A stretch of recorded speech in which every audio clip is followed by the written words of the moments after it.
నేతలపై తీవ్ర స్థాయిలో ఫైర్ అయ్యారు సీఎం రేవంత్ రెడ్డి. ప్రపంచంతో పోటీ పడే విధంగా ఫ్యూచర్ సిటీని అభివృద్ధి చేస్తుంటే మారీచులు సబాహు శుక్రాచార్యుల్లాగా అడ్డుపడుతున్నారని మండిపడ్డారు. భారత ఫ్యూచర్ సిటీలో FDCA భవనాన్ని సీఎం రేవంత్ రెడ్డి ప్రారంభించారు. తెలంగాణ భవిష్యత్తు కోసం నగరాన్ని అభివృద్ధి చేస్తుంటే ఓర్వలేక బీఆర్ఎస్ నేతలు అడ్డుకుంటున్నారని విమర్శలు చేశారు. ఫ్యూచర్ సిటీని అడ్డుకున్న వారికి భవిష్యత్తు ఉండదన్నారు.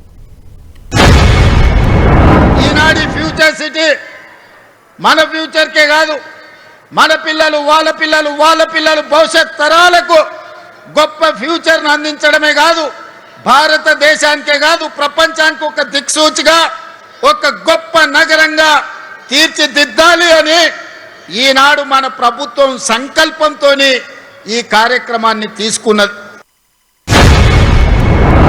ఈ నగరాన్ని 2034 $1 ట్రిలియన్ ఎకానమీకి ఈ భారత్ ఫ్యూచర్ సిటీ వేదిక కావాలి. 2034 వరకు ప్రపంచంలో టోక్యోతో, అమెరికాలో ఉండే న్యూయార్క్ తోని, సింగపూర్ తో పోటీ పడే నగరంగా రాబోయే 8 ఏళ్లలో సంపూర్ణంగా నిర్మించుకోవాలి. దానికి అవసరమైన ప్రణాళికలు సిద్ధం చేసుకోవాలని చెప్పి మా అధికారులకు ఆదేశాలు ఇస్తున్నా. అంతర్జాతీయ నగరం అని గొప్పలు చెప్పుకుంటే సరిపోదు. అంతర్జాతీయ ప్రమాణాలతోని మౌలిక వసతులను అభివృద్ధి చేసుకోవాలి. 10 ఏళ్ళు మేము అభివృద్ధి చేసినాం, 100 కోట్లకి ఎకరం అమ్మినామని గొప్పలు చెప్పుకున్నోళ్ళు, జబ్బలు జరుచుకున్నోళ్ళు నిన్న ట్రాఫిక్ సమస్యకు కారణం ఏందో చెప్పండి. రోడ్ల మీద మొత్తం వరద పారుతుంటే దానికి ఎవరి బాధ్యత అని నేను ఈరోజు అడుగుతున్నా.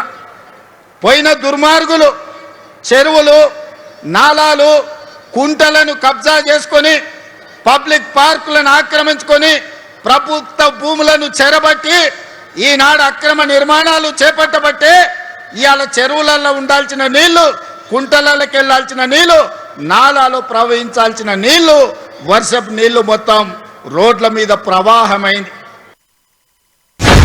దుర్మార్గులు, ఆక్రమించుకున్న వాళ్ళు, కబ్జా కోరులు బాధపడ్డా సరే కొద్దిమంది బాధపడవచ్చు. లక్షలాది ప్రజలకు న్యాయం జరుగుతుంది.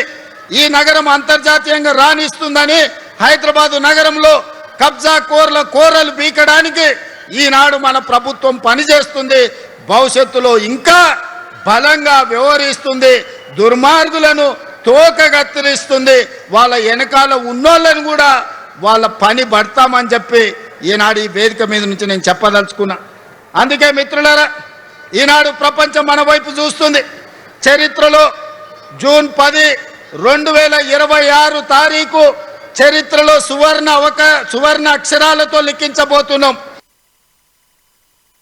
ఈ సంకల్పాన్ని అందుకోవాలని ఈనాటి రాక్షసులు కడుపు నిండా విషం పెట్టుకొని, కళ్ళల్లో నిప్పులు పోసుకొని, ఇక్కడనే కాదు అమెరికాకి వెళ్ళి ఫ్యూచర్ సిటీని మేము రాగానే రద్దు చేస్తామంటారు.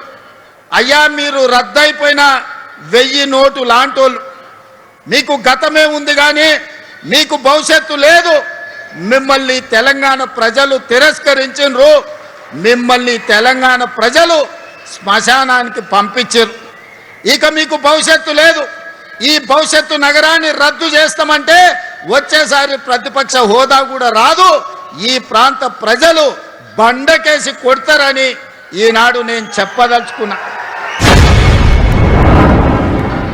ఆనాటి నుంచి ఈనాటి వరకు రామాయణంలో రావణాసురుడు ఉన్నట్టుగా ఈనాడు మన నగర అభివృద్ధిలో రావణాసురులు, మారీచులు, సుబాహులు, శుక్రాచార్యులు అందరూ ఉన్నారు.